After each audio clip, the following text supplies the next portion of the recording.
Hello friends, welcome back to Anvesha channel. आज हम लोग पढ़ेंगे पत्र लेखन, संक्षेपण और प्रलोभन। ठीक है, तो इन तीनों टॉपिक को हम लोग थोड़ा विस्तार से पढ़ेंगे। ठीक है, क्योंकि एग्जाम में हर बार इससे 1-2 नंबर का क्वेश्चन पूछ लिया जाता है। ठीक है, तो हम लोग इसको थोड़ा विस्तार से पढ़ेंगे तो हमारा क्वेश्चन नहीं छूटेगा। ठीक है, चलिए अब हम लोग पढ़ना स्टार्ट करते हैं। इससे पहले मैंने जो वीडियो बनाया है, ठीक है, उसको भी आप लोग देख लीजिएगा। ठीक है, उससे भी आपको काफ़ी हेल्प होगा। ठीक है, तो आज हम लोग पत्र लेखन, संक्षेपण और प्रलोभन पढ़ेंगे। ठीक है, देखिए कार्यालय हिंदी के ये प्रमुख प्रकार्य निम्नलिखित है। ठीक है, पत्र लेखन, संक्षेपण और प्रलोभन। ठीक है, तो ये कार्यालय हिंदी के अंतर्गत ही आते हैं। सबसे पहले हम लोग देखते हैं पत्र लेखन। ठीक है, मनुष्य एक सामाजिक प्राणी है। ठीक है, वह अपने भावों, सूचनाओं, विचारों को दूसरों तक संप्रेषित करना चाहता है। ठीक है, पत्र इस कार्य हेतु सर्वाधिक उत्तम साधन है। ठीक है, तो मनुष्य क्या करता है, अपने विचारों को एक दूसरे से पहुंचाने के लिए वो क्या करता है, भाषा का इस्तेमाल करता है। ठीक है, तो पत्र इस कार्य हेतु सर्वाधिक उत्तम साधन है। ठीक है, देखिए इसके माध्यम से व्यक्ति अपने इच्छित व्यक्ति से अपने मन की बात आसानी से कह सकता है। ठीक है, देखिए इसके अतिरिक्त, ठीक है, इसके अलावा मनुष्य को सरकारी, गैर सरकारी संस्थाओं आदि से संबंध स्थापित करने पड़ते हैं। ठीक है, इस कार्य में पत्र लेखन बहुत ही सहायक सिद्ध होता है। ठीक है, तो सरकारी, गैर सरकारी संस्थाओं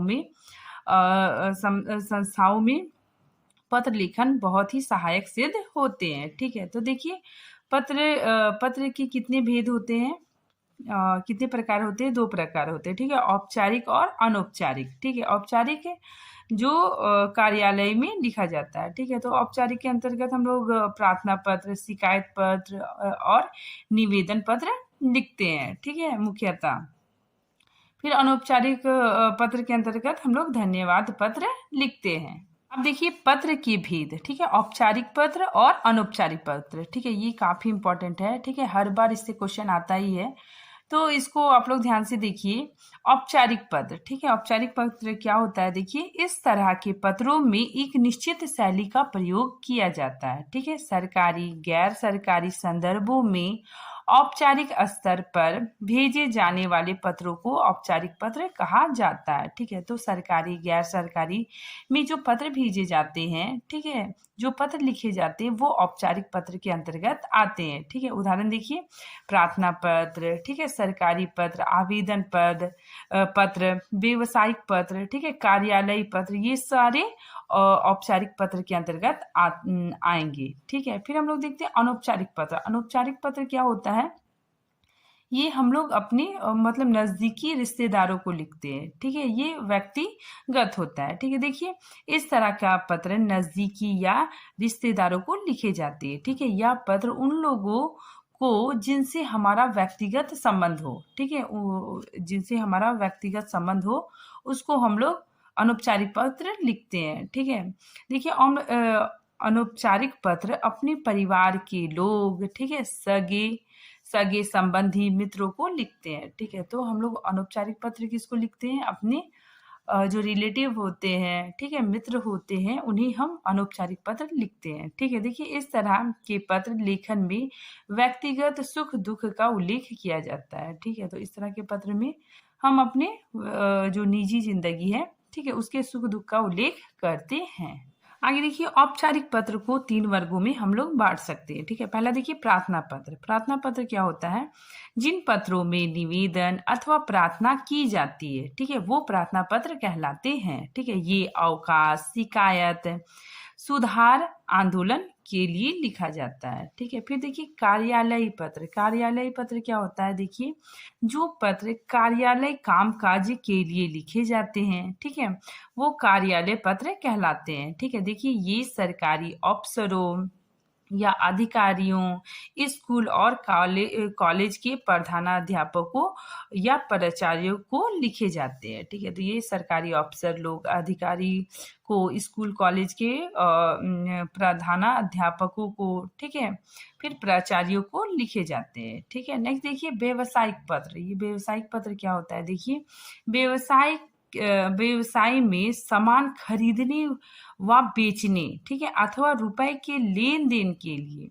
जो पत्र लिखे जाते हैं उसे व्यावसायिक पत्र कहते हैं। ठीक है, तो व्यवसाय में क्या होता है कि सामान खरीदने व बेचने अथवा रुपए के लेन देन के लिए, ठीक है, रुपए के लेन देन के लिए जो पत्र लिखे जाते हैं उसे व्यावसायिक पत्र कहते हैं। ठीक है, फिर देखिए कार्यालय पत्र को हम लोग कार्यालय पत्र के हम लोग प्रकार देखते हैं। सबसे पहले सरकारी पत्र या शासकीय पत्र। ठीक है, देखिए सरकारी पत्र या शासकीय पत्र क्या होता है। देखिए केंद्र सरकार व राज्य सरकार के बीच दो भिन्न भिन्न राज्यों के मध्य या सरकारी अधिकारियों व कर्मचारियों के बीच जिन पत्रों का प्रयोग होता है उसे सरकारी पत्र या शासकीय पत्र कहते हैं। ठीक है, तो इसमें क्या है कि केंद्र सरकार या फिर राज्य सरकार, ठीक है, या फिर एक राज्य दूसरे राज्य को जो पत्र लिखता है, ठीक है, तो वही क्या कहलाता है, सरकारी पत्र कहलाता है।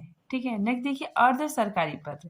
ये क्या होता है, सरकारी कार्यालयों में एक कर्मचारी, ठीक है, मतलब जो सरकारी कार्यालय है, ठीक है, तो उसमें एक कर्मचारी किसी दूसरे कर्मचारी को कार्यालय कार्यों के लिए मित्रता भाव या आत्मीयता या व्यक्तिगतता प्रदर्शित करते हुए जो पत्र लिखता है उसे अर्ध सरकारी पत्र कहते हैं। यहाँ पे देखिए अर्ध सरकारी पत्र क्या होता है कि मान लीजिए कोई अधिकारी है किसी कार्यालय में, ठीक है, तो वो अधिकारी को मान लीजिए वो मेरा मतलब रिश्तेदार है या फिर मित्र है, ठीक है, तो उसको हम मतलब जानते हैं, ठीक है, तो उसको हम जो मतलब पत्र लिख रहे हैं, ठीक है, तो अगर हमको कुछ कार्यालय से कुछ काम है तो हम उसको पत्र लिख रहे हैं, ठीक है, तो इस तरह का पत्र ही अर्ध सरकारी पत्र कहलाता है। ठीक है, यह पत्र मतलब इस तरह का पत्र गोपनीय होता है, ठीक है, और इसमें मतलब काम हो जाता है। ठीक है, देखिए यह पत्र उत्तम पुरुष व मध्यम पुरुष शैली में लिखा जाता है। ठीक है, देखिए हम किसी अन्य अधिकारी को नहीं भेजते हैं, ठीक है, मतलब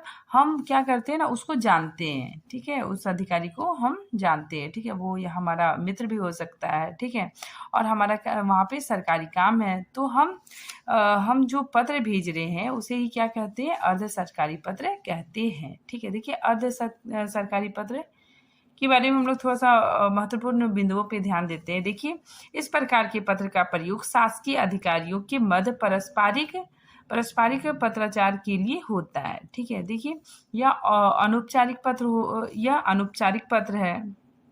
ठीक है, देखिए यह पत्र आत्मीयता पत्र शैली में लिखा जाता है। ठीक है, देखिए यह पत्र कार्य जल्दी कराने के लिए लिखा जाता है। ठीक है, मतलब इस तरह का पत्र में क्या होता है कि काम जल्दी हो जाता है। ठीक है, नेक्स्ट देखिए दिनांक ऊपर बाईं ओर लिखा जाता है। ठीक है, संबोधन में अगर हम संबोधन में लिखेंगे तो प्रिय, प्रिय श्री, ठीक है, प्रिय युक्त का प्रयोग करते हैं। ठीक है, क्योंकि हम उसको जानते हैं। ठीक है, नहीं आगे देखिए अर्ध सरकारी पत्र में प्रेषक, प्रेषक मतलब जो पत्र भेजने वाला है, ठीक है, प्रेषक का नाम व पत्र के ऊपर तथा प्रेषित, ठीक है, प्रेषित मतलब जो पत्र पाने वाला है, ठीक है, तो प्रेषित का नाम व पद नीचे आता है। देखिए अर्ध सरकारी पत्र के निम्न गुण, ठीक है, इसके निम्न गुण क्या क्या है, ये व्यक्तिगता होता है इसमें, ठीक है, अपनत्व होता है, विनम्रता होती है, ठीक है, इस तरह के पत्र में अनौपचारिक पत्र होता है, ठीक है, आदेशनात्मक और निर्देशनात्मक वाक्य का प्रभाव होता है। ठीक, अब हम लोग नेक्स्ट टॉपिक पढ़ते हैं संक्षेपण। ठीक है, देखिए संक्षेपण, ठीक है, अगर हम इसका अर्थ देखेंगे तो संक्षेपण का मतलब क्या होता है, सीमित करना। ठीक है, और ये जो संक्षेपण है ये एक तिहाई शब्द में लिखा जाता है। ठीक है, और देखिए संक्षेप का विलोम पल्लवन है। ठीक है, तो संक्षेप का जस्ट उल्टा क्या है, पल्लवन है। ठीक है, क्योंकि संक्षेप में क्या होता है ना, संक्षेपण में चीज़ों को संक्षिप्त करके लिखा जाता है, छोटा करके, और पल्लवन में क्या होता है कि मतलब छोटा सा वाक्य को बहुत विस्तार से लिखा जाता है। ठीक है, इसीलिए यहाँ पे बोला जा रहा है कि संक्षेपण का विलोम पल्लवन है। ठीक है, अब हम लोग देखिए संक्षेपण को पूरे विस्तार से पढ़ते हैं। देखिए कार्यालय चाहे सरकारी हो या कंपनी का हो, ठीक है, या व्यवसाय या संस्था के हो, ठीक है, प्रतिदिन पत्र, प्रतिवेदन, प्रार्थना पत्र आदि आते हैं। ठीक है, मतलब कार्यालय या तो सरकारी हो या फिर कंपनी हो, ठीक है, या कोई संस्था ही क्यों ना हो, तो वहाँ पे प्रतिदिन पत्र आते हैं। ठीक है, प्रतिदिन प्रार्थना पत्र आते हैं, रिपोर्ट भी आता है, प्रतिवेदन भी आता है। ठीक है, तो प्रतिदिन पत्र आते हैं। ठीक है, कार्यालय के प्रमुख, उच्च पदाधिकारी, निर्देशक, प्रबंधक, सचिव या मंत्री ये सब कुछ नहीं देख पाते। ठीक है, तो उस कार्यालय के जो उच्च पदाधिकारी है, निर्देशक है, तो वे लोग उतना सारा पत्र पूरे डिटेल से नहीं देख सकते हैं। ठीक है, तो क्या होता है देखिए, तभी लिपि को मतलब वहाँ का जो क्लर्क होता है, ठीक है, और छोटे अधिकारी उस पत्र को क्या कर देते हैं, संक्षेप में लिख देते हैं। ठीक है, तो संक्षेप में लिखकर सब कुछ समझा देते हैं। ठीक है, तो उन्होंने क्या किया, संक्षेपण किया। ठीक है, तो कार्यालय में इस तरह संक्षेपण का प्रयोग होता है। ठीक है, चलिए अब हम इसकी परिभाषा देखते हैं। ठीक है, संक्षेपण की परिभाषा क्या होता है देखिए, संक्षेपण का अर्थ है किसी विस्तृत विवरण, अनुच्छेद, परिच्छेद, विस्तृत टिप्पणी अथवा प्रतिवेदन को संक्षिप्त करना। ठीक है, मतलब कोई भी जो विस्तृत विवरण है, ठीक है, अनुच्छेद है या फिर पत्र है, ठीक है, विस्तृत टिप्पणी है, तो उसको क्या करना, उसको छोटा करना ही संक्षेपण कहलाता है। आगे देखिए, किसी बड़े पाठ के मुख्य विचारों, ठीक है, तर्कों आदि को लघुतर आकार में प्रस्तुत करना संक्षेपण कहलाता है। ठीक है, आगे देखिए, सरकारी कार्यालयों, विभाग आदि में संक्षेपण का प्रयोग यथास्थिति समयानुसार किया जाता है। ठीक है, तो सरकारी कार्यालयों में भी संक्षेपण का प्रयोग होता है। ठीक है, देखिए, संक्षेपण एक स्वतः पूर्ण रचना है। ठीक है, उसे पढ़ लेने के बाद मूल संदर्भ को पढ़ने की कोई आवश्यकता नहीं रह जाती। ठीक है, मतलब संक्षेपण क्या होता है ना, ये स्वतः अपने आप में पूर्ण रचना होता है। ठीक है, अगर हम इसको पढ़ लेते हैं तो हमें सारी बातें समझ में आ जाती है। ठीक है, हमें फिर इसके बाद वो जो विस्तार में लिखा है उसको पढ़ने की जरूरत नहीं होती है। इसमें मूल की कोई भी आवश्यक बात छूटनी नहीं पाती है। ठीक है, मतलब संक्षेपण में क्या होता है कि मूल बातों को लिखा जाता है। ठीक है, और अनावश्यक बातें छांट कर निकाल दी जाती है। ठीक है, और मूल बातें रख दी जाती है, अनावश्यक बातें छाट दी जाती है और जो मूल बातें हैं उसको लिखी जाती है। ठीक है, यह काम सरल नहीं है। ठीक है, तो ये काम सरल नहीं है, इसके लिए निरंतर अभ्यास की जरूरत है। ठीक है, अब हम लोग देखते हैं संक्षेपण के गुण। ठीक है, संक्षेपण के क्या क्या गुण है देखिए, सबसे पहले पूर्णता। संक्षेपण स्वतः पूर्ण होना चाहिए। ठीक है, तो संक्षेपण क्या होना चाहिए, स्वतः पूर्ण होना चाहिए, अपने आप में पूर्ण होना चाहिए। ठीक है, जिसको पढ़ने के बाद मतलब सब कुछ समझ में आ जाए। फिर नेक्स्ट देखिए, मूल विकास का 1/3 में संक्षेपण करना चाहिए। ठीक है, तो जो मूल विषय है उसको 1/3 में लिखना चाहिए। ठीक है, 1/3 शब्दों में लिखना चाहिए। आगे देखिए, मूल विषय पढ़ने के बाद महत्वपूर्ण तथ्यों तथा विचारों को रेखांकित कर लेना चाहिए। ठीक है, रेखांकन करते समय मूल विषयों से संबंधित कोई भी महत्वपूर्ण अंश नहीं छूटना चाहिए। ठीक है, तो वही बताया जा रहा है कि अगर हम मूल पत्र को पढ़ रहे हैं, ठीक है, मूल विषय को पढ़ रहे हैं, तो उसमें जो महत्वपूर्ण चीजें उसे रेखांकित करना चाहिए, उसको अंडरलाइन करना चाहिए। ठीक है, उसके बाद फिर मूल विषयों को हम लोग छोड़ना नहीं चाहिए। ठीक है, जो अनावश्यक बातें उसे छोड़ देना चाहिए। संक्षेपण में भाव और भाषा की शुद्धता होनी चाहिए। ठीक है, देखिए सारांश में, अगर हम सारांश में देखिए तो संक्षेपण के 3 गुण होना अति आवश्यक है। ठीक है, क्या क्या, संक्षिप्तता, ठीक है, उसको संक्षिप्त करना चाहिए, उसमें स्पष्टता हो, ठीक है, भाषा की स्पष्टता और शुद्धता हो, और क्रमबद्धता हो। ठीक है, मतलब क्रम से लिखा गया हो। ठीक है, नेक्स्ट देखिए, पल्लवन। ठीक है, इस टॉपिक को हम लोग पढ़ते हैं, पल्लवन।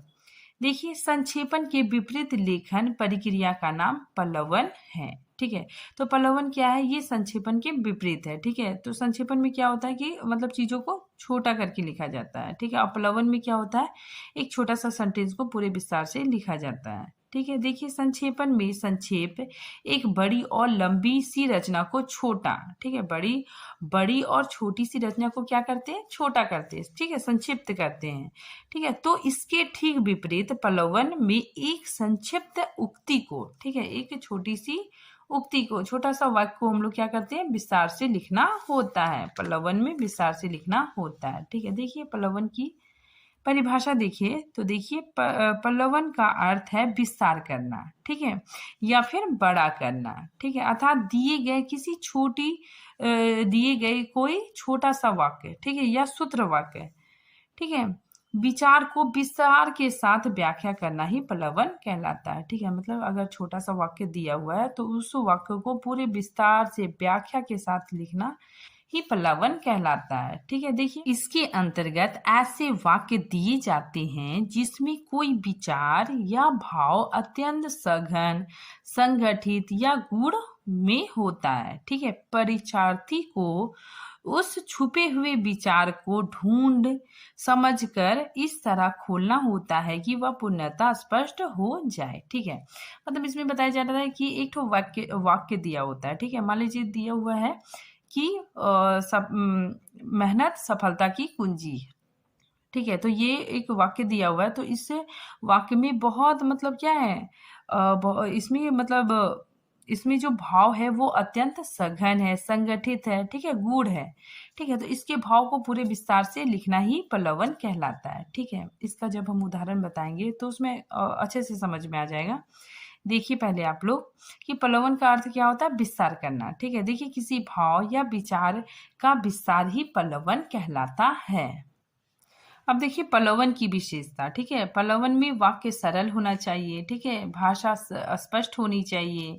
ठीक है, वाक्य स्पष्ट होना चाहिए और दो अर्थी ना हो। ठीक है, मतलब वाक्य ऐसा ना हो कि जिसका दो मीनिंग निकले। ठीक है, अब देखिए पल्लवन का उदाहरण। ठीक है, देखिए पल्लवन के उदाहरण। हृदय नहीं वह पत्थर है जिसमें स्वदेश का प्यार नहीं। ठीक है, तो ये एक वाक्य दिया हुआ है। ठीक है, अब हम इसके अर्थ को पूरे विस्तार से लिखेंगे। ठीक है, देखिए पल्लवन, अब हम इसके अर्थ को लिख रहे हैं। देखिए, जिस धरती पर हमने जन्म लिया, जिसकी मिट्टी में हम पल कर बड़े हुए, उस देश की धरती हमारी माँ से भी बढ़कर है। ठीक है, तथा स्वर्ग से भी ज्यादा महान है। हर देशवासी का अपनी मातृभूमि के प्रति उसकी रक्षा के लिए अपना सर्वस्व लुटाने का महान कर्तव्य होता है। ठीक है, आगे देखिए, जिस व्यक्ति में अपनी मातृभूमि अर्थात अपने देश के प्रति प्रेम नहीं, तो वह व्यक्ति दुनिया में किसी से भी सच्चा प्रेम नहीं कर सकता। ठीक है, मतलब जिसके हृदय में अपने मातृभूमि के लिए प्रेम नहीं है, ठीक है, तो वो किसी से भी सच्चा प्रेम नहीं कर सकता। ठीक है, उसका हृदय हृदय नहीं पत्थर है। ठीक है, हृदय नहीं पत्थर के समान है, क्योंकि उसमें प्रेम, स्नेह, दया, त्याग, बलिदान जैसी भावनाएं नहीं है। ठीक है, वह मनुष्य कहलाने का लायक नहीं है। वही मनुष्य मनुष्य कहलाने का अधिकार है। ठीक है, मतलब वही मनुष्य मनुष्य कहलाने का अधिकारी है जो अपने देश के प्रति, अपने देशवासियों के प्रति प्रेम और सहानुभूति की भावना रखता है। ठीक है, वह अपने देश के प्रति अपने कर्तव्यों को समझता हुआ उसके सुख दुख को, उसकी प्रगति और उन्नति को अपने उसकी प्रतिष्ठा और सम्मान को अपना मान सम्मान समझे। ठीक है, तो इसमें यही बताया जा रहा है कि जिसके हृदय में देश प्रेम है, ठीक है, तो वो व्यक्ति क्या होता है, मतलब देश के सुख दुख को अपना सुख दुख समझता है। ठीक है, अपनी प्रगति को, मतलब देश की प्रगति को अपनी प्रगति समझता है। ठीक है, आगे देखिए, एक सहृदय व्यक्ति ही अपनी जन्मभूमि और अपने देश से उसी प्रकार स्नेह रख सकता है जिस प्रकार वह अपने माता पिता से श्रद्धा और स्नेह रखता है। ठीक है, हर एक व्यक्ति के हृदय में अपने देश के प्रति अपनापन की भावना होनी चाहिए। ठीक है, इसे ही देश प्रेम या देशभक्ति कहा जाता है। ठीक है, जो व्यक्ति अपने देश से प्रेम नहीं करता वह पत्थर के समान बेदिल और कठोर होता है। ठीक है, क्योंकि उसमें अपनेपन की भावना की कमी है। ठीक है, तो इसमें जो लेखक बोलना चाह रहे हैं, ठीक है, तो उसी चीज को यहाँ पे पूरे विस्तार से समझाया गया है। ठीक है, तो पल्लवन में वही होता है कि जो वाक्य दिया गया है उसी का अर्थ हम लोग पूरे विस्तार से लिखेंगे। ठीक है, इसमें मतलब अपने से मतलब मनगढ़ंत कुछ मतलब नहीं लिखना है। ठीक है, मतलब जो लाइन का जो मीनिंग है उसी से मिलता जुलता, ठीक है, उसी से रिलेटिव होते हुए लिखना है। ठीक है, तो आई होप ये टॉपिक आप लोगों को समझ में आ गया होगा। मिलते हैं नेक्स्ट टॉपिक में अगले वीडियो के साथ, तब तक के लिए थैंक यू।